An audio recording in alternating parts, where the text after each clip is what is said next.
भगवान की कुल 16,108 विवाह हुए, जिसमें से अभी ये शुरुआत हुई है। अभी तो बहुत विवाह होना है उनका। 16,108 विवाह पूरे हुए। 8 विवाह तो अलग अलग हुए, लेकिन 16,100 विवाह एक ही साथ हुए। 16,108 विवाह हुए। 16,108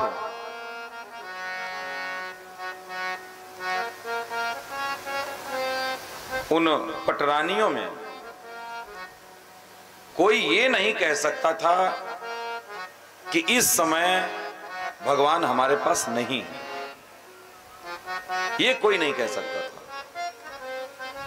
अगर हम लोग घर में हैं तो बाहर नहीं, बाहर हैं तो घर में नहीं, कहीं चले गए तो फिर हम लोग घर में एब्सेंट हो जाते हैं। लेकिन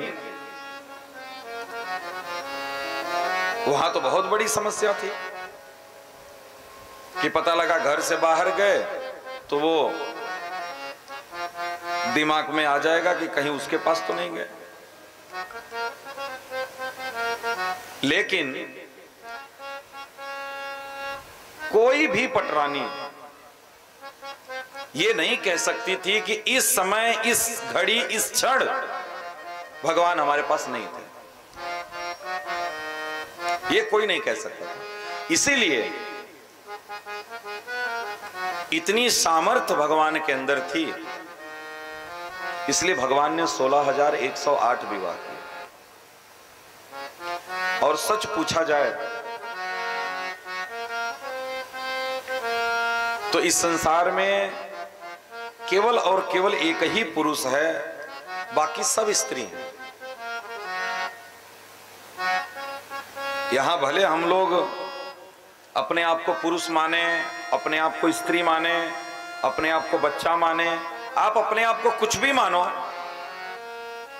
लेकिन इस संसार में एक ही पुरुष है, बाकी सब स्त्री हैं। और स्त्री का केवल एक ही धर्म है, अपने पति की सेवा करना।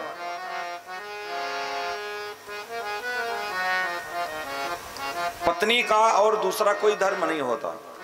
पति की सेवा के अलावा और कोई उसका धर्म नहीं होता। स्त्री चाहे तो अपने पति की सेवा करके वो भगवत धाम जा सकती है, केवल पति की सेवा करके।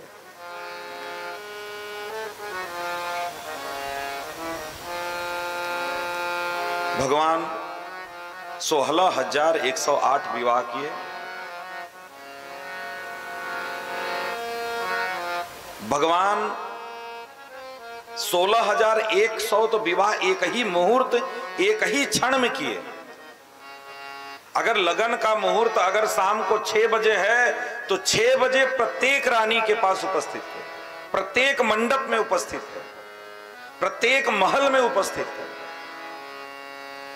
ये कोई भी नहीं कह सकता था कि इस समय भगवान हमारे पास नहीं थे।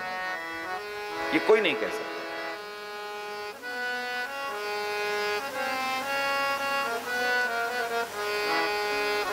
तो भगवान के विवाह का सिलसिला प्रारंभ हुआ और भगवान का पहला विवाह हुआ देवी रुक्मिणी से। पहला विवाह ही हरण से प्रारंभ हुआ। भगवान देवी रुक्मिणी को कुंडिनपुर से देवी रुक्मिणी की सहमति से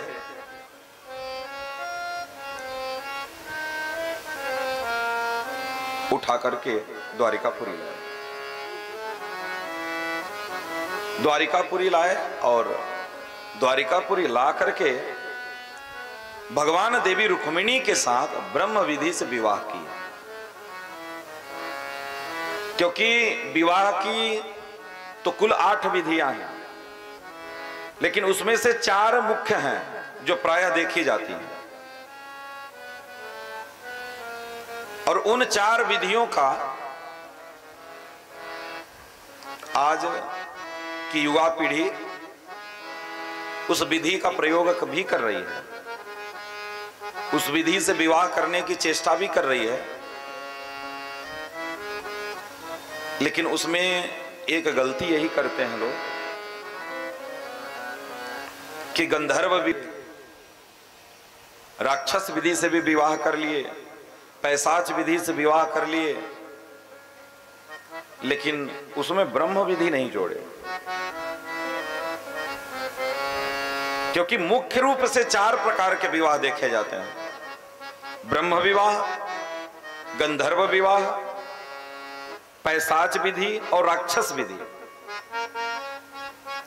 भगवान देवी रुक्मिणी के साथ अपना विवाह भगवान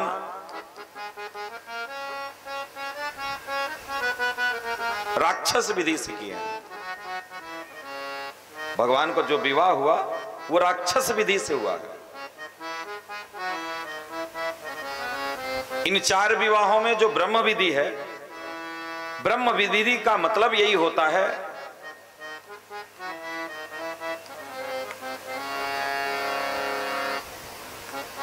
कि माता पिता की सहमति से, बड़े बुजुर्गों को साक्षी मान करके, अग्नि को साक्षी मान करके ब्राह्मण देवता मंत्र उच्चारण के द्वारा विवाह संपन्न कराते हैं।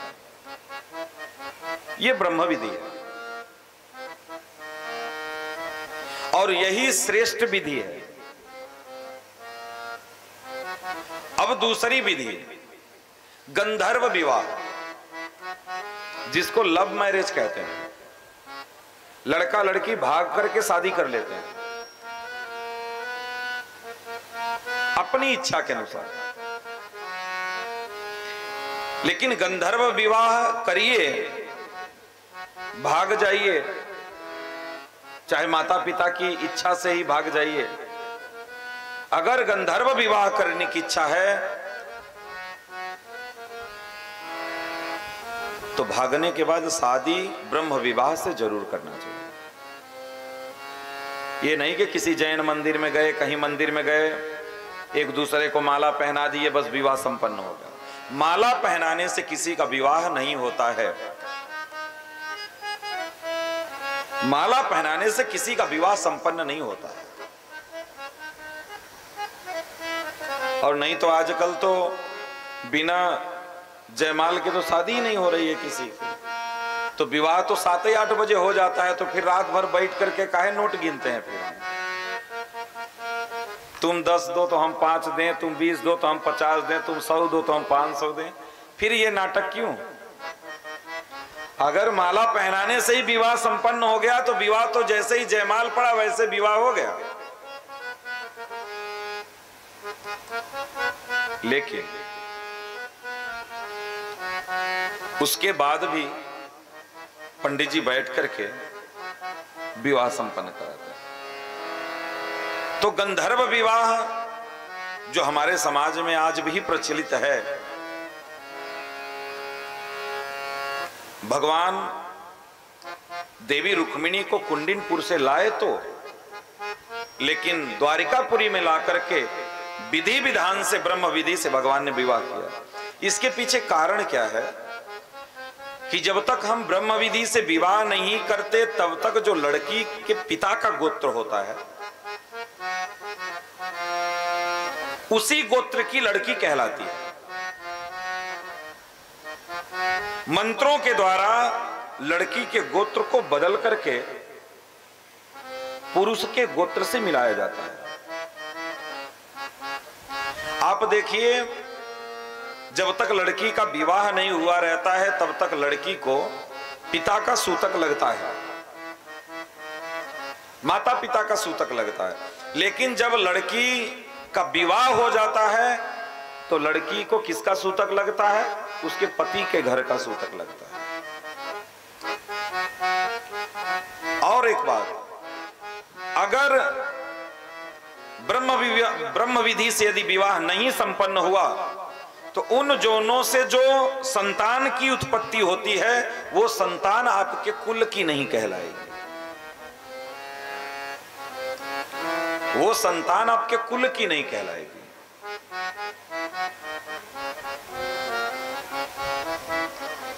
उसके हाथ का दिया हुआ पिंडदान या जल कुछ भी आपको प्राप्त होने वाला नहीं मरने के बाद।